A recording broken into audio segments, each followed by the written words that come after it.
Yeah, Kim, were you happier with the defense that held them to 14.8% shooting or the offense that was so spread out? It looked like you had 9 players with at least 8 points. I'm going to look at the defense first. I thought we did better on some things defensively. I thought especially Jasmine, I thought she gave better ball pressure. She got her hands on some things, but she also anticipated some things. And I thought Jasmine especially, we didn't have many turnovers. That's always a good thing. We contested shots. We're getting better. You may not can see it as a fan or media person, but I can see things that we stress and emphasize, and we're doing better. It also looked like, I think I remember this right, for the third game in a row, y'all come out of halftime with a lot of intensity, and you held them to 0 of 8 shooting coming out of the break. Well, I'd like to tell you I go in there and give them this wonderful scout report, and man, they coming out. No, it's just they're rested. They're rested. They're ready to make another run right there and a spurt right there, and give credit to the kids. They want to do good. When the game started, and I told them this, even the fans, we're all here today, and it was a great crowd. It was kind of quiet, we're here today. And so I was trying to tell them, create your own energy. Do something fun, a great pass. And I thought in the third quarter we did some things, and they finally started just getting excited instead of just going through the motions. Hey, Coach. So that's 3 games this year, 3 games scoring over 100 points. I know before you said that your coaching game plan is more defensive and rebounding orientated. How much of the offensive success could you put on the defensive abilities and the rebounding abilities of your team? We're going to run.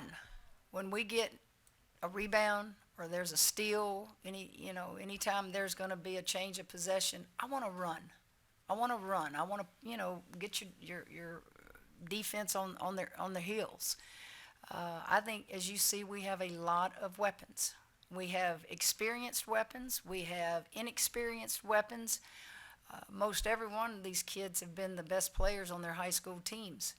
And so they have to now change a mindset that I'm one of many, and I've got to get better in all phases of this game to contribute. I can't just be offensive minded. I've got to figure out other parts to help our team, and it's our job, and it'll come with time. You can't rush time.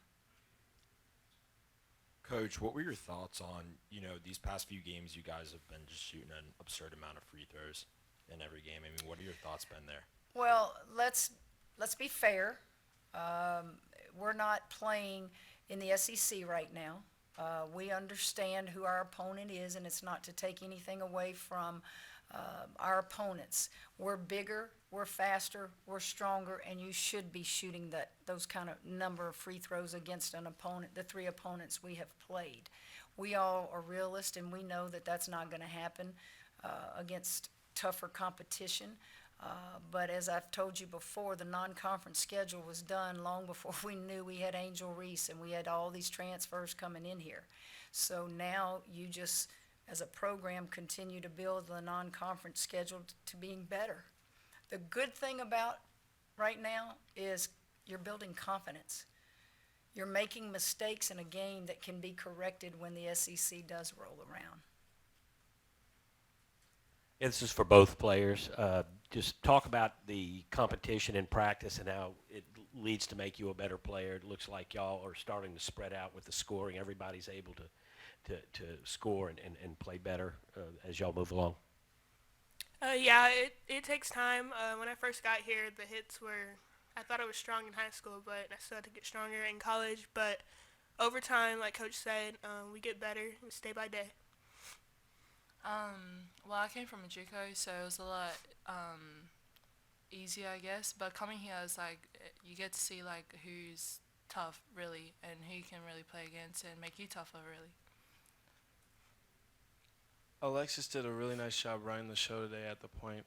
How easier does it make your job having someone with so much experience running the show for you, almost as it's seeming like a second coach on the floor? Well, I think Alexis was very unselfish. She's very unselfish, period, when she plays. And I just am grateful that she's on our team. I think Poa is very unselfish. That mindset as a point guard is good, but I don't want them to overpass. They're good enough to score the ball, and we're going to need them to score the ball, so they can't look all the time to be a pass first, shoot second type of point guard. Now, they're going to be on the floor together, so Alexis has to transition. When Poa's in that game at point, she's got to transition over here to the 2 and change that mindset just a little bit. Not much, but just a little bit. But I'm blessed to have depth.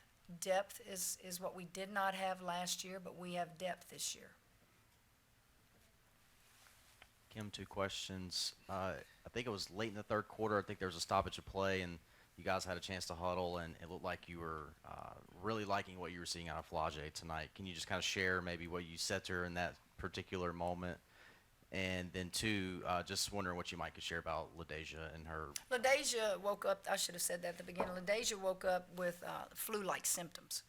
So she saw the doctor, or the doctor came to her, and I think her night was miserable. And so I'm assuming that it's the flu. And Poa took her some food, right, from pregame. That's a good teammate. I'm not exactly sure what I told Flage, but it was probably after she made that unbelievable pass to Angel running the floor and how fired up she got, and Angel got an N1. And it was just saying, isn't that fun? See, you don't have to score a basket to be a great player. You don't have to score a basket for the crowd to acknowledge it. You don't have to score a basket to be all SEC or freshman of the year. It's everything you bring to the floor in a game. If it's taking a charge, if it's getting a steal, if it's making a great pass. Oh, and then I can shoot it too. It's just developing a freshman's all-around game and make her understand just how big that is. Coach, at times in the first quarter after I made free throw, you got into a little bit of a full court trap. Is that something we'll see more of in the future? Or is that mainly just used to speed up opponents to try and, make them make mistakes to get easy buckets? We're going to do more of that. I'm not going to tell you I'm all of a sudden going to be a pressing team, but we have depth. And if the press allows me to play some kids that can do it really well, this one right here can really play, it means nothing to you, but a certain position in our 1-2-1-1, she just anticipates things well. I'm thinking, okay, we can do this more. You can't do it unless you have the right type of talent to press. And I think we've got some things I can work with there. Now today I did it because, as I just told you, the game was, everybody was just here. It was almost like we were in prayer meeting. Sunday, right? That's what I felt like. Oh, come on, we got to get some life here, crowd. Come on, got to get my team going. And so I thought, let's just change the pace here. Alisa, your first opportunity tonight to obviously get in and get some minutes, play with your fellow teammates. Just kind of maybe what your pregame expectations were for how you would perform today, and did you meet those? Just do the best I can with the minutes I have. Be efficient. That's the mindset. Any more questions? Thank you. Thank you.